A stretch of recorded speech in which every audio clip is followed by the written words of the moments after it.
అండి. ఇది చూసారా, ఈ మొక్క మన కుండీల్లో మొలిసింది. నేను వేరే పిచ్చి మొక్క అనుకొని తీసి పడేసాను. అయితే పక్కన వేసిన తర్వాత నాకు మళ్ళీ ఇది గుంటగరికి నాకేమో అనిపించి మళ్ళీ తీసి నేను ఈ డబ్బాలో పెట్టాను. కానీ ఇది గుంటగరికి రాకే. అయితే మనం గోరింటాకులో రుబ్బుకొని అన్న పెట్టుకుంటాం కదా తలకి, అలాగా పెట్టుకోండి. ఇది కొంచెం ఈ ఆకులు కూడా ఒక గుప్పుడు వేసుకొని అందులో చెరగటానికి బాగా ఉపయోగపడుతుంది ఇది. అందుకని నేను గార్డెన్లో ఉంచేసాను, ఇంకా తీసేయకుండా. బాగానే ఉంది, ఎదిగింది కొంచెం. నేను మొన్న అయితే ఇంకా హైట్ అయిపోయిందని కట్ చేసా, గుబురుగా రావడానికి. కొమ్మ పెట్టింది, ఒకే కొమ్మ ఉంటే అలా కట్ చేసా. ఇదైతే ఇప్పుడు మనకి బేరపాదు కాపు వస్తుంది కదా, ఫ్లవర్స్ కాయలు కిందలు వచ్చేసినాయి కదా. ఇలా వచ్చేటప్పుడు దీనికి ఏదో ఒకటి ఎరువేయాలి, ఫుడ్ పెట్టాలి. దీనికి కాయలు పెద్దగా రావాలి, మనకి బాగుండాలంటే మొక్క ఏదో ఒకటి కిచెన్ వేస్ట్ వేయాలి. నేను ఇప్పుడైతే మన దగ్గర ఈరోజు ఈ ఉల్లిపాయ తొక్కలు ఇవే ఉన్నాయి, కొంచెం రైస్ కూడా ఉంది, అది కూడా మట్టిలో వేసేయచ్చు. ఇది ఇలా వేసేసుకొని పొడిగా మట్టిలో కలిపేసుకోవాలి. కొంచెం ఇక్కడ పాతి చేసుకొని దీని పక్కన ఇలా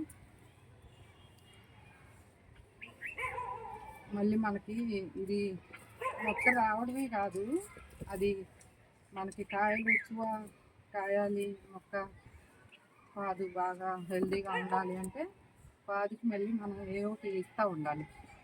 నేను అరటికాయ తొక్కలు, ఈ అన్నం కొంచెం ఇస్తా దీనికి, మిగతాది ఇంకా వేరే వాటికి ఇచ్చుకుందాం. ఇది చూడండి, ఇది నేను మన గార్డెన్లో పొట్లకాయ ఉండేది ఇంతకు ముందు. ఈ పొట్లకాయ వండిన తర్వాత మనం కోసిన తర్వాత విత్తనాలు అవన్నీ వస్తాయి అందులో. నేనైతే అది తీసుకొచ్చి ఈ టబ్లో పడేసా. నేను కాకరో బేరో అనుకున్నా ఇది చిన్న మొక్క ఉన్నప్పుడు, కానీ ఇది కొంచెం చేదుగా కూడా ఉంటుంది. ఇది ఆకు ముట్టుకుంటే కాకర దానిలాగా చేదుగా అనిపిస్తుంది. అయితే నేను ఫస్ట్ కాకరకాయ అనుకున్నా, ఇప్పుడైతే పొట్లకాయ ఇది అది వస్తుంది కదా. ఇలా పెట్టేసుకోవాలి, సైడ్ అమ్మటి సైడ్ పెట్టేస్తే మనం వాటర్ పోస్తాం కదా, అది దాని లిక్విడ్ మొక్కకు అందుకుంటుంది, అందుద్ది అనమాట. ఇలా వేసుకోవడం, ఇంకా దాని పక్కన వేసిన తర్వాత ఇది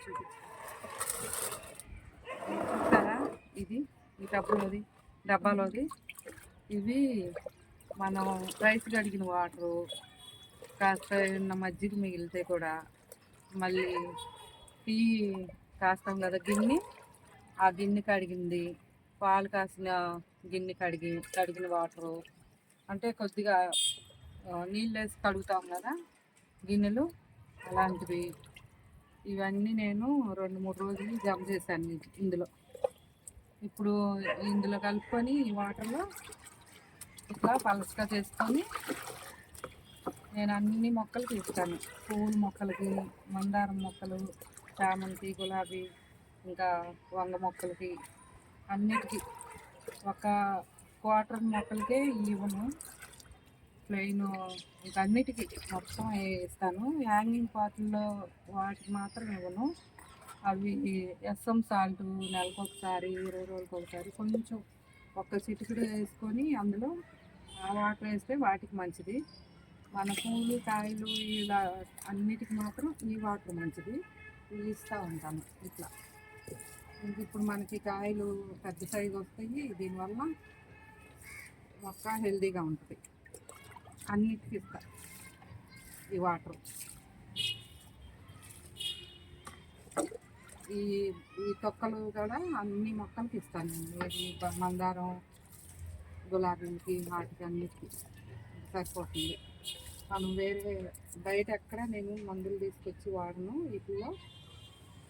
అలాంటివన్నీ వాడితే మనం బయట కొన్న కూరగాయలే కదా, ఇంకా ఆర్గానిక్ కాదు కదా అలా వాడితే. అందుకని ఇలా వాడతాను నేను. ఇవే సరిపోతాయి మన మొక్కలకి, ఇంకా పాదులకి మొక్కలకి. ఎప్పుడన్నా పురుగు పడితే అక్కి చెడు ఏదన్నా అప్పుడు పైన స్ప్రే కొట్టడానికి మాత్రమే నేను ఏదన్నా కొంటా ఉంటాను. అన్నిటికీ ఇలాగే ఇస్తాను. ఈ వాటర్ మాత్రం బాగా పలుసగా చేసుకోవాలి. ఇవి ఇంత చిక్కగా ఉన్నాయి కదా, ఇవి మన గార్డెన్ మొత్తానికి సరిపోద్ది పలుసగా చేసుకోవాలి. ఇలాగా మనం వారానికి 2 సార్లు అయినా సరే ఇలాంటివి ఇస్తూ ఉంటే మన మొక్కలు హెల్దీగా ఉంటాయి, పూలు కాయలు అన్నీ బాగా వస్తాయి. ఇంకా ఇదే ఫాలో అవ్వండి ఎవరైనా ఆర్గానిక్ పంటలు పండించే వాళ్ళు. మన గార్డెన్లో పండించుకోవాలి అంటే ఇలా మనం చిన్న కుండీలో పెట్టినా కూడా మనకి కాయలు అవి ఇస్తున్నాయి అంటే, మొక్కలు పాదులు హెల్తీగా ఉంటున్నాయి అంటే ఇలాంటివి ఇవ్వాల్సి ఉంటేనే వస్తాయి. మామూలుగా వాటర్ పోస్తూ ఉంటే మనకి పూలు కాయలు రావు. ఇలాంటివి ఇస్తూ ఉంటేనే బాగా వస్తాయి మొక్కలు అనేవి హెల్తీగా ఉంటాయి. ఇప్పుడు మామూలుగా ఊరికి ప్లెయిన్ వాటర్ పోస్తే మాత్రం మొక్కలు అనేవి మనకి కాయలు పూలు ఇవ్వలేదు. ఇలా ఇస్తే ఎప్పుడు వస్తూనే ఉంటాయి ఫ్లవర్స్ మనకి. గులాబీలు కానీ మందారాలు కానీ ఈ కాయలు కానీ వంకాయలు కానీ బీరపాదులు కానీ ఏవైనా సరే ఇంకా ఇది ఇలాగే ఫాలో అవ్వాలి. ఇవి చేస్తూ ఉంటే మనకి ఎప్పుడు దిగుబడి బాగా వస్తుంది. కాయలు తొందరగా పెద్దవి అవుతాయి, సైజు కూడా బాగా వస్తుంది. చూడండి నాకు కాదు కూడా హెల్దీగా మంచిగా అలా వస్తాయి, తొందరగా వస్తాయి. అది మనం ఎప్పుడైతే ఇలాంటి ఇవ్వమో మొక్కలకి పాదులకి, ఇంకా ఆ మొక్కలు మనకి కాయలు ఇవ్వడమే కాదు, మొక్కలు కూడా కొన్ని చనిపోతాయి అన్నమాట. ప్లెయిన్ వాటర్ బలం సరిపోదు కదా వాటికి, మొక్కలు కూడా చనిపోతాయి. ఇలా ఇస్తూ ఉంటే మనకి ఇలాంటి వాటర్ ఇవ్వడం వల్ల మనకి మొక్కలు అనేవి ఎండకు కూడా తట్టుకోగలుగుతాయి అన్నమాట. వాటికి శక్తి ఎక్కువ, బాగా బలం ఎక్కువ ఉంటుంది అన్నమాట ఈ వాటర్కి. సమ్మర్లో కూడా మా గార్డెన్లో మొక్కలు ఏం అవ్వు, చక్కగా ఇప్పుడు ఎలా ఉన్నాయో అప్పుడు కూడా అలాగే ఉంటాయి. బాగా మే నెలలో కూడా అలాగే ఉంటాయి. నాకు మొక్కలు ఎప్పుడు సమ్మర్లో డ్యామేజ్ అయిపోవడం అలా ఉండదు. ఇప్పుడు ఏమున్నాయో మొక్కలన్నీ అప్పుడు అన్నీ ఉంటాయి. నేను పైన పందిరికి షేడెడ్ క్లాత్ వేసేసుకుంటాను. కొంచెం మొక్కలు తట్టుకోలేవు ఎండకి అనుకున్నాయి మాత్రం షేడెడ్ క్లాత్లో పెట్టేసుకుంటాను చిన్న చిన్నవి పందిరి కింద. పెద్దవన్నీ తట్టుకుంటాయి అన్నమాట ఇలా వాటర్. ఇవి కుసి నీళ్ళు ఉంటారు, ఇవి కలవన్నమాట వాటికి మొక్కలకి, అందుకని డ్యామేజ్ అవ్వవు. ఓకేనా ఫ్రెండ్స్, ఇలా ఫాలో అవ్వండి, మీ మొక్కలు హెల్తీగా మంచిగా ఉంటాయి. అది చూడండి క్యాలీఫ్లవర్ కూడా ఇస్తాను నేను ఈ వాటర్. నేను చిన్న కుండీలోనే పెట్టాను, పెద్ద కుండీ పెడితే ఇంకా బాగా వచ్చేవేమో. నెక్స్ట్ టైం ట్రై చేస్తాను.